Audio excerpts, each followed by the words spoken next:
Antarctic ocean में 28 लोग एक शिप में सवार थे, लेकिन उनकी शिप लाखों टन बर्फ के बीच में फंस चुकी थी।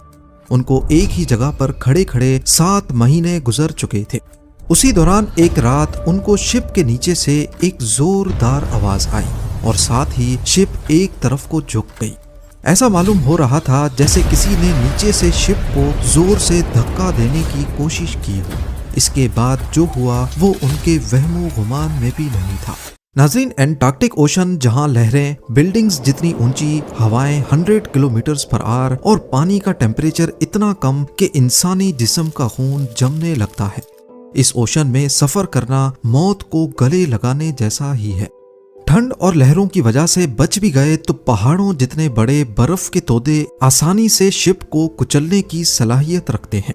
मगर आज से 111 साल पहले, जब ना टेक्नोलॉजी इतनी एडवांस थी और ना ही शिप्स, इसी खौफनाक समंदर में 28 लोगों के एक ग्रुप की शिप फंस गई थी। खुले आसमान के नीचे उन्होंने चंद हफ्ते या महीने नहीं बल्कि हैरत अंगेज तौर पे पूरे 2 साल गुजारे।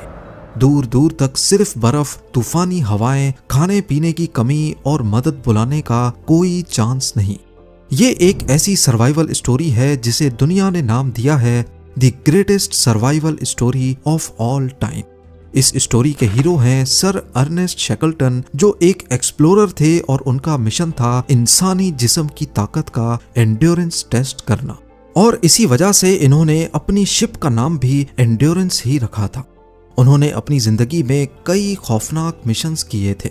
1901 में वो एंटार्क्टिका तक पहुंचने के मिशन का हिस्सा रहे, लेकिन 750 किलोमीटर दूर से ही वापस हो गए। 1907 में भी उन्होंने दोबारा इस मिशन को गले लगाया, लेकिन सिर्फ 150 किलोमीटर पहले उनको वापस पलटना पड़ा। और अब की बार 1914 में उनका प्लान ना सिर्फ एंटार्क्टिका पहुंचने का था, बल्कि उन्होंने इस कॉन्टिनेंट को पैदल क्रॉस करने का इरादा किया था। वजह सिर्फ ये थी कि सर अर्नेस्ट शैकलटन वो करना चाहते थे जो आज से पहले किसी ने नहीं किया हो। इस मिशन को इंपीरियल ट्रांस एंटार्क्टिक एक्सपीडिशन का नाम दिया गया, और क्योंकि इस मिशन की नेचर काफी खतरनाक थी, कोई भी इस मिशन पे जाने के लिए राजी नहीं था। सर अर्नेस्ट के लिए सबसे पहला चैलेंज था अपने एक्सपीडिशन के लिए क्रू को ढूंढना। तभी उन्होंने एक एडवर्टाइजमेंट लिखी और उसे द टाइम्स न्यूज़पेपर में पब्लिश करवा दिया। याद रहे कि ये कोई आम टूर ऑपरेटर का इश्तिहार नहीं था।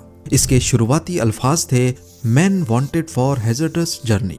इसमें साफ साफ लिखा गया था कि पैसे बहुत कम मिलेंगे, जानलेवा सर्दी का सामना